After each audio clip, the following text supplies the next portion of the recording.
¿Qué tal, amigos? Nuevamente les saluda a su amigo y hermano en Cristo, Antonio García Hernández, en este su canal Estudiando el Verbo. Qué bueno que nos acompañen en esta hora. Quiero darles una cordial bienvenida a cada uno de ustedes y desearles que en esta hora puedan estar recibiendo cada uno de ustedes las bendiciones y la misericordia y la gracia de nuestro Señor Jesucristo, de nuestro Dios. Una vez más nos reunimos para estudiar la lección de escuela sabática, la lección número 13 para el 26 de marzo del año 2022. Hemos llegado al final de este primer trimestre de este año 2022, así que nuestra lección número 13 es la última de este trimestre y lleva por título Permanezca el amor fraternal. Permanezca el amor fraternal. Y como siempre, antes de iniciar nuestro repaso, para lo cual pido que tengan a la mano sus Biblias, la palabra de Dios, el libro de libros, para que podamos ir confirmando las citas que aquí vamos a estar nombrando, citando. Así que les invito para que estén atentos a esto, ¿verdad? Y como siempre les invito también para que hagan sus comentarios aquí en la parte de abajo del canal y puedan opinar acerca de la lección, ¿verdad? Todo comentario pues es bien recibido, ¿verdad? Y es muy importante para nosotros sus comentarios. Lo mismo, pueden solicitar alguna oración en especial, ¿verdad? Así que de antemano también pueden solicitar algún saludo, ¿verdad? A propósito de salud, enviamos los saludos hasta el estado de Morelos, ¿verdad? Y a diferentes partes del mundo, a Colombia, a Argentina, donde hay también algunos suscriptores, en Bolivia. Así que vamos a iniciar con una palabra de oración. ¿Me acompañan? Bendito sea nuestro Padre que estás en los cielos, te alabamos y te glorificamos, Padre eterno, porque solamente tú lo mereces. Y te agradecemos, Padre eterno, en esta hora, por esta oportunidad tan especial que nos das para abrir tu palabra. Quita todo ruido de nuestra mente, Padre eterno. Habilítanos con poder para que podamos tener palabra de vida y para vida eterna. Perdona nuestros pecados, oh Señor. Bendice a los que nos escuchan y nos han de escuchar en esta hora, y que esta lección pueda ser de ayuda y de bendición para cada uno de nosotros. Porque en Cristo Jesús te lo suplicamos humildemente. Amén. Amén. Bien. Comenzamos entonces. Permanezca el amor fraternal. Y vamos como siempre al versículo de memoria que se encuentra en el libro de Hebreos. El libro de Hebreos, el capítulo 13, versículo 1. Vamos rápido a la palabra de Dios. Vamos a la Biblia. Hebreos 13:1. Nos habla acerca de los deberes cristianos. Y el apóstol Pablo, ¿sí? Dice así: que el amor fraternal permanezca en ustedes. El apóstol Pablo termina el libro de Hebreos con con esta frase, ¿verdad? Termina el libro con esta frase al principio de este capítulo, ¿verdad? Permanezca el amor fraternal, ¿verdad?, entre ustedes, ¿verdad? ¿Y de qué manera podemos lograr eso? ¿De qué manera podemos lograr que el amor fraternal permanezca en cada uno de nosotros, los que hemos aceptado a Cristo Jesús, ¿verdad? Y vamos a responder esta pregunta con la introducción de esta lección. Y es una cita de Elena G. de White, del Espíritu y Profecía, del don profético, que se encuentra en Hijos e Hijas de Dios, página 295. Miren lo que dice ella.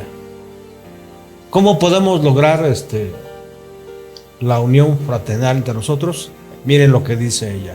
La unión entre Cristo y su pueblo debe ser viva.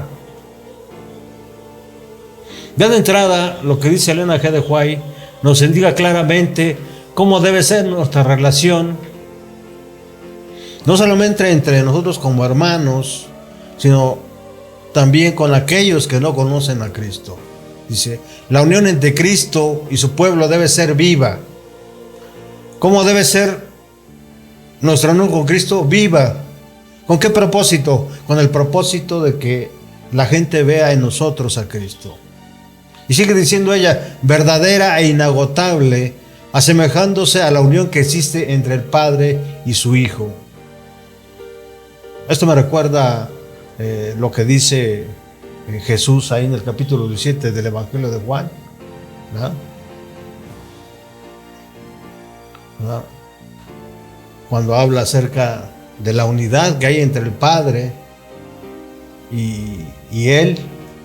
Y además, ¿verdad?, en el capítulo 14 del Evangelio de Juan, parece ser, si no me equivoco, dice, el Padre y yo somos uno. Así debemos ser nosotros con Cristo. ¿Para qué? Para que la gente vea el carácter de Cristo en nosotros. Para que los hermanos de igual manera vean el carácter de Cristo en nosotros. Sigue diciendo ella, esta unión es el fruto de la morada del Espíritu Santo. Entonces quiere decir que nosotros debemos estar llenos del Espíritu Santo, ¿verdad? Debemos permitir que el Espíritu Santo llene todas nuestras acciones, todo nuestro carácter. ¿Sí? Todos los verdaderos hijos de Dios revelarán al mundo su unión con Cristo y sus hermanos. Aquellos en cuyos corazones mora Cristo llevarán fruto del amor fraternal. Comprenderán que como miembros de la familia de Dios están señalados para cultivar, aumentar y perpetuar el amor y la amistad cristianos en espíritu y palabras y acción. Y pudiéramos decir, si quisiéramos aquí terminar, yo creo que podemos hacerlo, ¿verdad? Porque tan solo con esta cita podemos abundar y sacar muchas cosas para que nosotros podamos entender, ¿sí?, cómo puede permanecer el amor fraternal entre nosotros como pueblo de Dios, ¿verdad? Entonces vemos que Pablo termina su discurso con una serie de consejos prácticos relacionados con la vida cristiana. ¿Cómo debemos comportarnos los creyentes que tenemos nuestra vista fija en Jesús? ¿Qué actitudes debemos evitar y cuáles imitar? En definitiva, nos anima Pablo a vivir aquí, preparándonos para vivir por la eternidad, ¿verdad?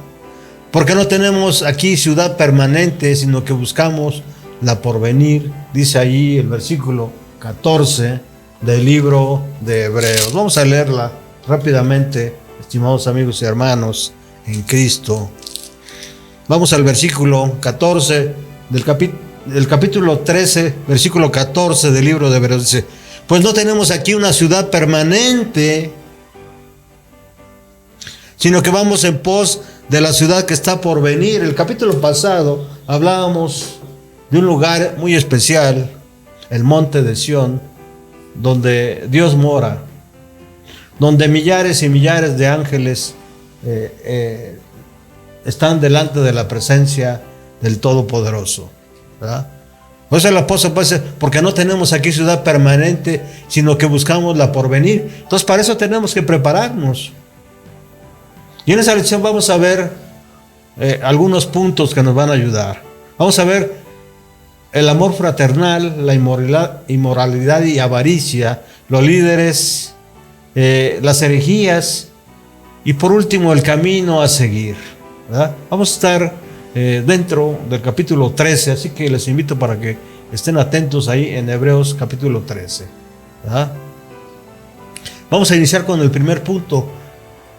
¿Qué es el amor fraternal? ¿Qué es el amor fraternal? ¿Cómo se demuestra en la práctica el amor fraternal? ¿Verdad? Ya dijimos que el apóstol Pablo, ahí en Hebreos 13:1, nos anima para que permanezcamos, ¿verdad?, en el amor fraternal. Dice que el amor fraternal permanezca en ustedes. Él nos anima, ¿verdad? Pero ¿cómo se demuestra en la práctica el amor fraternal? Pablo nos da tres prácticos ejemplos. Vamos rápidamente al versículo 2 del capítulo 3. Dice, número 1, siendo hospitalarios, miren lo que dice, no se olviden de practicar la hospitalidad, pues gracias a ella algunos sin saberlo hospedaron a ángeles. ¿Se acuerdan de Abraham cuando vino Dios y dos ángeles, vino Jesús y dos ángeles a visitarles? ¿Se acuerdan cuando dos ángeles visitaron a Lot? Esto implica compartir lo que tenemos con los demás, no solamente con los conocidos, sino incluso con extraños, ¿verdad? Nos recuerda el caso de Abraham y Lot, como ya dijimos, que por su hospitalidad albergaron ángeles. Número 2, acordándonos de los presos y de los maltratados. Vamos al versículo 3.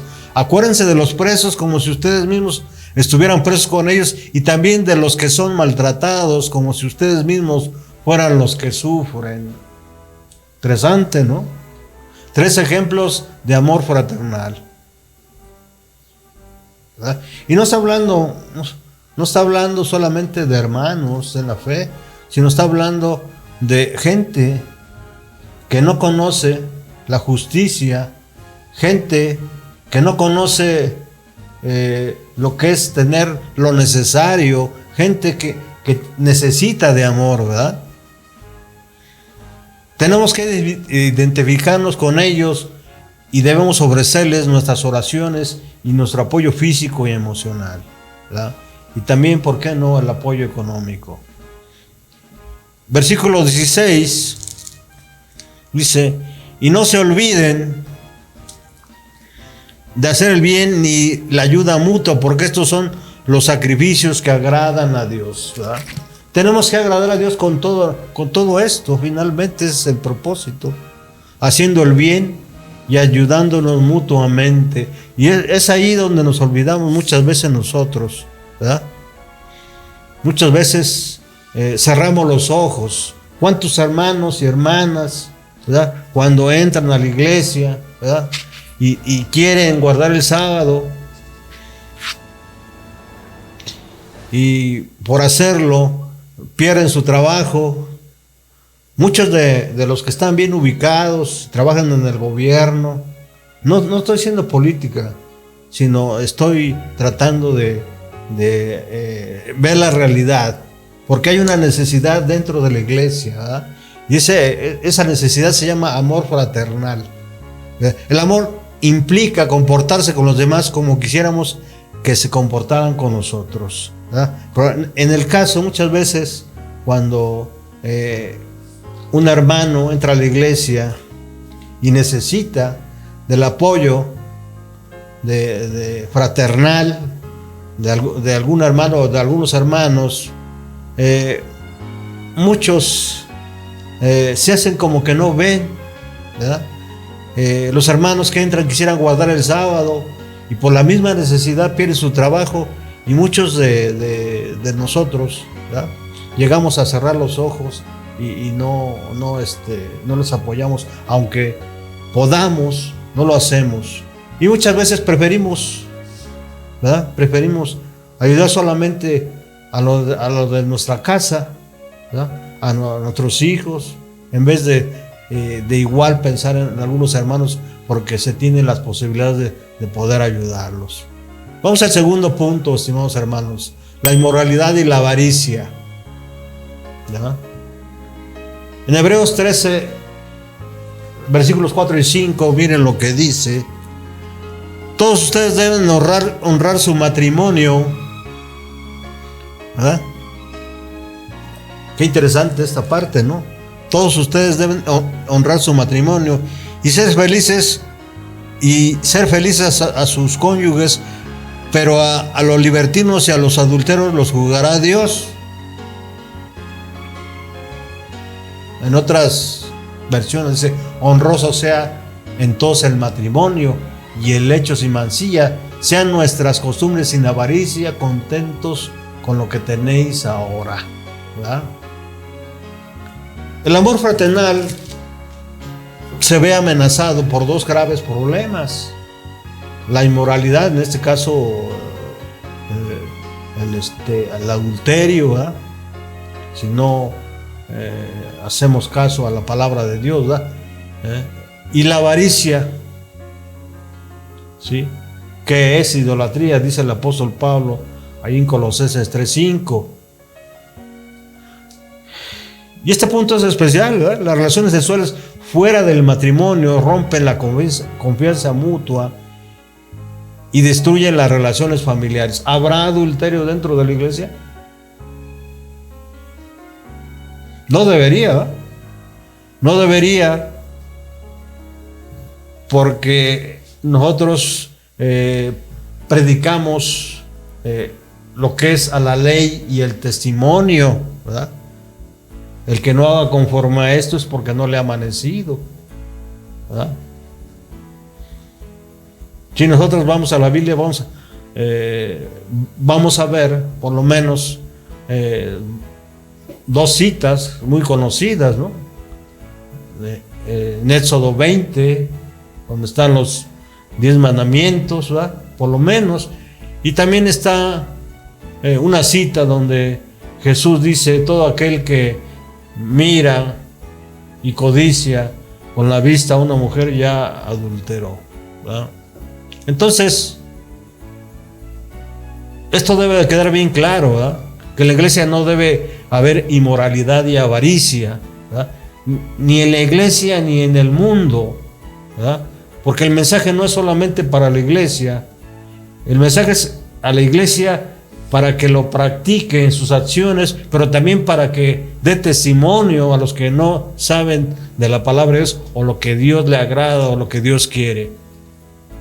Las relaciones fuera del matrimonio rompen la confianza mutua y destruyen las relaciones familiares. ¿Eso es cierto? Sí, eso es cierto. Aunque la sociedad admita como buenas muchas relaciones bíblicamente ilícitas, debemos recordar que a los fornicarios y a los adúlteros los juzgará Dios. Vamos a ver el versículo 4 para que nosotros podamos ver cuál es el castigo que Dios tiene para todos aquellos que caigamos, ¿sí?, en la inmoralidad y la avaricia. Dice: pero a los libertinos y a los adúlteros los juzgará Dios. ¿Verdad? La avaricia, por su parte, también rompe la confianza, porque el avaro solo busca su propio bien y no la de los demás. Y es donde vemos aquí también mucho problema. Es lo que mencionábamos, ¿no?, también. A veces somos mezquinos, tan avaros en nuestras forma de ver al mundo, las cosas, ¿verdad?, que nos olvidamos de que podemos hacer el bien.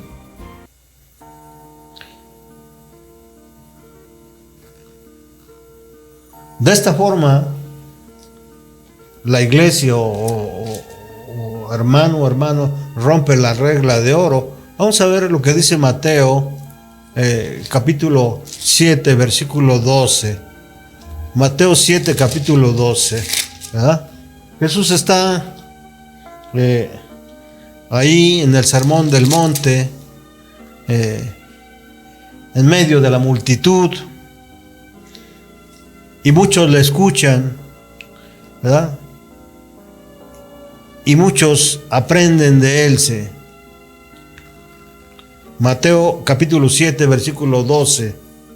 Así que todo lo que quieran que la gente haga con ustedes, eso mismo hagan ustedes con ellos, porque en esto se resume la ley y los profetas, ¿verdad? Por eso se le llama comúnmente la regla de oro. Vamos al punto número 3 rápidamente. Ahora vamos a hablar de los líderes, ¿ya?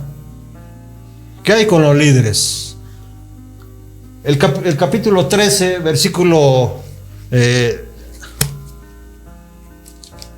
7, miren lo que dice: acuérdense de sus pastores que les dieron a conocer la palabra de Dios, piensen en los resultados de su conducta e imiten su fe.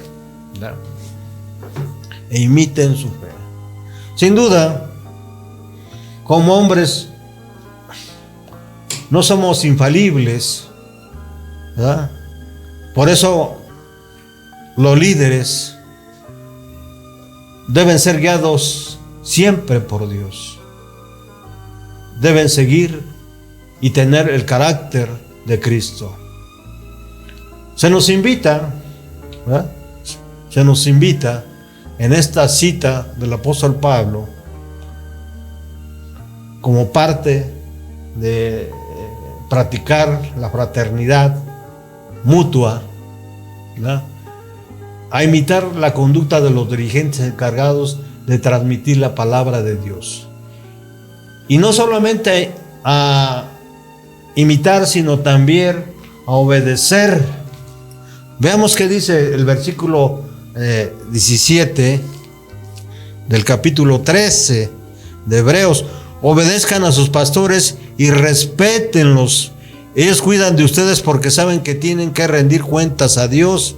Así ellos cuidarán de ustedes con alegría y sin quejarse. De lo contrario, no será provechoso para ustedes. El apóstol Pablo está dando por hecho de que todos los pastores, ¿verdad?, todos los pastores están al servicio de Dios. Y sin duda, tienen que cuidar al rebaño. Por eso Jesús, ahí en el Evangelio de Juan, en el último capítulo, insiste mucho al apóstol Pedro en una palabra que es muy importante para los líderes o pastores. Miren lo que dice el capítulo 21 del Evangelio de Juan, versículo 15. Cuando terminaron de comer, Jesús le dijo a Simón Pedro: Simón, hijo de Jonás, ¿me amas más que a estos? Interesante pregunta, ¿no? Le respondió: sí, Señor, tú sabes que te quiero. Y él dijo: pues apacienta a mis corderos. Versículo 16, volvió a decirle por segunda vez: Simón, hijo de Jonás, ¿me amas? Pedro le respondió: sí, Señor, tú sabes que te quiero. Le dijo: pastorea mis ovejas. Y la tercera vez le dijo: Simón, hijo de Jonás, ¿me quieres? Pedro se entristeció de que la tercera vez le dijera: ¿me quieres? Y respondió: Señor, tú lo sabes todo, tú sabes que te quiero. Y Jesús le dijo: apacenta mis ovejas.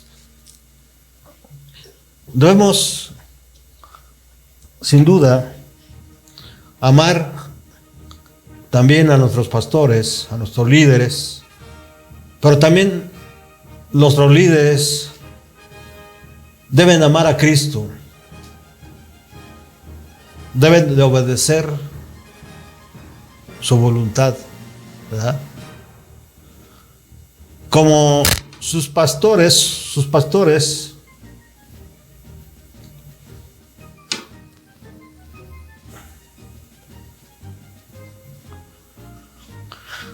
del gran pastor de las ovejas.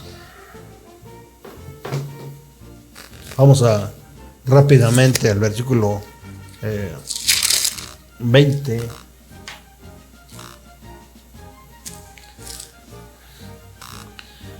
Que el Dios de paz, que resucitó de los muertos a nuestro Señor Jesucristo, el gran pastor de las ovejas, dice, el gran pastor de las ovejas, por la sangre del pacto eterno, ¿verdad? Cristo es el gran pastor de las ovejas. Pero también, así como dejó encargado al apóstol Pedro, así también a todos los pastores y líderes de su pueblo, de su iglesia, les ha encargado el bienestar de cada miembro, imitando en todo al gran modelo que es Jesús. La combinación del cuidado y de la fidelidad de los dirigentes con la emulación y la obediencia de la congregación produce alegría, ¿verdad? Esta alegría se puede entender tanto como la alegría que le produce al pastor ser aceptado por su congregación, como la alegría con la que el pastor puede presentar a su congregación ante Dios. Vamos al siguiente punto rápidamente.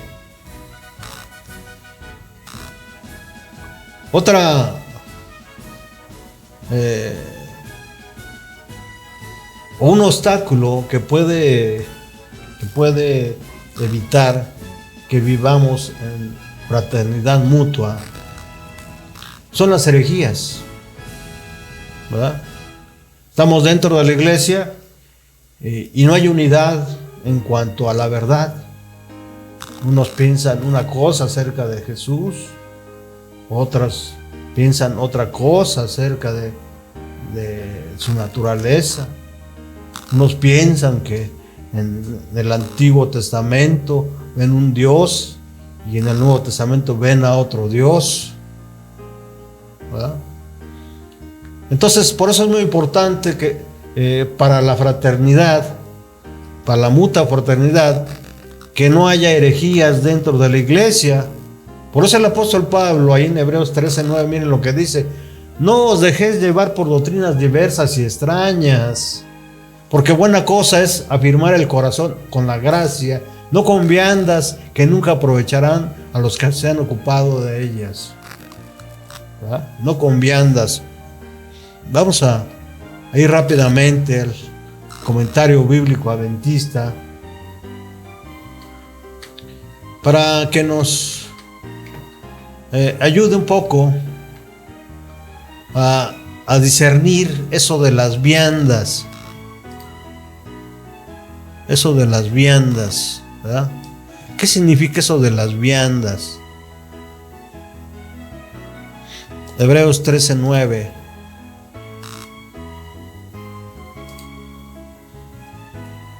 Dice él: no os dejéis llevar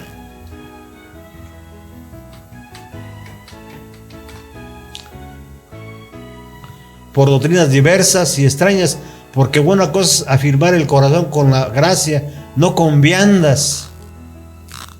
A ver, por lo menos en algunos, dice el comentario bíblico adventista, de los que propagaban novedades caprichosas en cuanto a religión, indudablemente se extralimitaban frente a las claras enseñanzas de las Escrituras sobre la alimentación y convertían sus escrúpulos de comida en una prueba de fe en cuanto a la relación con el régimen alimentario y la religión, y la advertencia contra los caprichos en la alimentación disfrazados como obligaciones religiosas, ¿verdad? Aún los que tan vehementemente ensalzaban el valor de los caprichos culinarios que patrocinaban no habían recibido ningún beneficio práctico de ellos. Sin duda se hace referencia a uno o más de las facciones judaizantes que perturbaban a la iglesia cristiana primitiva, como los ebaonitas y los nazarenos, ¿verdad? Entonces tenemos nosotros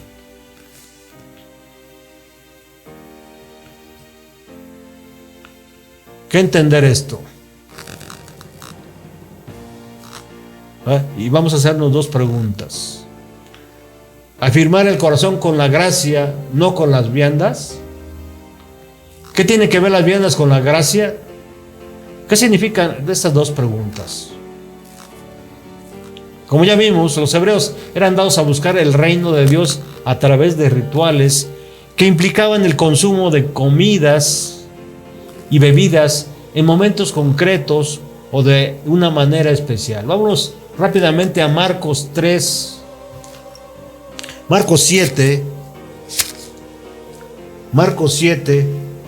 versículo 3. Marcos 7, versículo 3. Dice: los fariseos y todos los judíos viven aferrados a la tradición de los ancianos, de modo que si se lavan las manos muchas veces no comen. Y en Romanos 14, otra vez leo porque puede ser que no se entendió. Los fariseos y todos los judíos viven aferrados a la tradición de los ancianos, de modo que si no se lavan las manos muchas veces no comen. ¿Verdad? Jesús les dio muchos consejos acerca de eso. ¿Y qué dice Pablo ahí en Romanos 14, 17? Romanos 14, 17.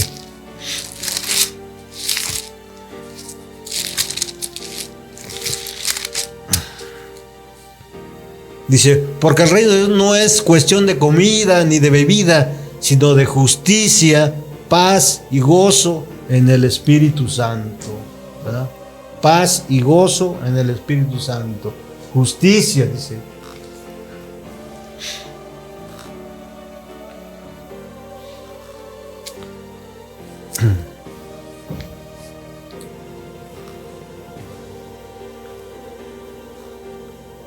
Y gozo, porque el reino de Dios no es cuestión de comida ni de bebida, sino de justicia, paz y gozo del Espíritu Santo. Esto, o sea, la comida es otro tema, es otra cuestión muy aparte. Nada más que los judíos, los fariseos, aún los que habían aceptado a Cristo, seguían judaizando, dice aquí, ¿verdad? Entonces, en momentos concretos para ellos, el seguir los rituales era muy importante. La mención del altar y el tabernáculo muestran que había hermanos que aún se aferraban a la salvación a través del cumplimiento de esos ritos, es decir, la salvación por las obras, ¿verdad? Vamos rápidamente al versículo, al capítulo 13, versículo 10 de Hebreos, el libro de Hebreos. Nosotros tenemos un altar del cual no tiene derecho de comer los que sirven en el tabernáculo. La única seguridad que tenemos respecto a nuestra salvación, estimados hermanos y amigos, es aferrarnos a la gracia de Dios que está en Cristo, a través de su sacrificio en la cruz. Cualquier cosa que queramos añadir a esa gracia, ¿verdad? Y aquí viene la definición, ¿verdad? Cualquier cosa que queramos añadir a esa gracia, a esa justicia, a ese don maravilloso de Dios, ¿verdad? Es una vianda que no aprovecha, es contraria al Evangelio. Vamos rápidamente al último punto de esta lección, ya nos pasamos 4 minutos. Miren lo que dice Hebreos 13:13. Salgamos pues a él fuera del campamento, llevando su vituperio. Todo lo inmundo, indecente o despreciable debe ser arrojado fuera del campamento, los restos de algunos sacrificios, Hebreos 13:11, los residuos orgánicos, Deuteronomio 23:13, los leprosos e inmundos, Números 5, del 2 a 3, los blasfemos, ahí en Levítico 24:14 podemos constatar, ¿verdad? Ser echado del campamento era pues algo vergonzoso, y Jesús llevó esa vergüenza al ser crucificado fuera del campamento, ¿verdad? fuera del campamento, ¿verdad? Sufrió vituperio, Hebreos 13:12. Pablo nos indica que, como Jesús mismo dijo, el camino hacia Dios es un camino de sufrimiento y vergüenza, ahí Mateo 16:24, el camino en el que le damos la espalda a un campamento corrompido y nos dirigimos a una ciudad permanente, ¿verdad? Pablo nos indica que, como Jesús mismo dijo, el camino hacia Dios es un camino de sufrimiento y vergüenza, un camino en el que le damos la espalda a un campamento corrompido y nos dirigimos a una ciudad permanente. Quiero invitarles a que vayamos a la Biblia, a esta última cita, que se encuentra en el libro de Hebreos, capítulo 13, versículo 14. Miren lo que dice la palabra de Dios. Pues no tenemos aquí una ciudad permanente, ¿verdad? No tenemos aquí una ciudad permanente, sino que vamos en pos de la ciudad que está por venir. No nos aferremos a este mundo. No nos aferremos a las cosas de este siglo, ¿verdad? Pongamos nuestra vista en las cosas que muy pronto han de venir, ¿verdad? Cierro con esta cita de Elena G. de White, de su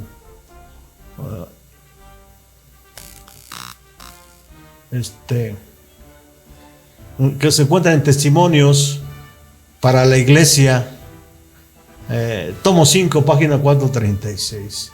Y esto es una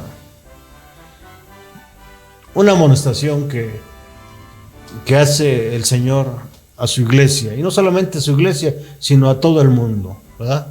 A todo el mundo, a todos aquellos que aman al Señor, ¿verdad? Que aman al Señor. Dice, el Señor viene, debe ser el testimonio dado no solo por labios, sino por la vida y el carácter. Pero muchos de los individuos a quienes Dios ha dado luz y conocimiento, talentos de influencia y recursos, son hombres que no aman la verdad ni la practican. Han bebido tan ávidamente de la copa intoxicante del egoísmo y de la mundanalidad que se han embriagado con los cuidados de esta vida. Hermanos, si continúan siendo ociosos y mundanos y tan egoístas como antes, Dios os pasará por alto y tomará a los que tienen menos cuidado de sí mismos. Son menos ambiciosos de honores mundanales y no vacilarán como no vaciló su maestro en cuanto a salir del campamento cargados de oprobio. La obra será dada a quienes lo acepten, la aprecien y entretejan sus principios con su experiencia diaria. Dios elegirá a hombres humildes que traten de glorificar a su nombre y de hacer progresar su causa, más bien que honrarse y favorecerse a sí mismos. Él suscitará hombre que no tenga tanta sabiduría mundanal, pero que estén relacionados con él, que buscan la fuerza y el consejo de lo alto. Elena G. de White, en esta cita, sin duda, hace esta exhortación, hace esta amonestación, porque el propósito de mantenerse en la fraternidad mutua tiene un propósito, y ese propósito tiene que ver con la obra de Dios, tiene que ver con atraer al mundo al reino de los cielos. Ojalá y que estas lecciones hayan sido servido de bendición para cada uno de ustedes. Y como siempre, estimados amigos y hermanos, les agradezco infinitamente su presencia en estos videos, en estos repasos de lección, y les espero, Dios mediante, ¿sí?, para el segundo bimestre en los repasos de escuela sabática de la Iglesia Adventista del Séptimo Día. Que Dios les bendiga. Hasta pronto.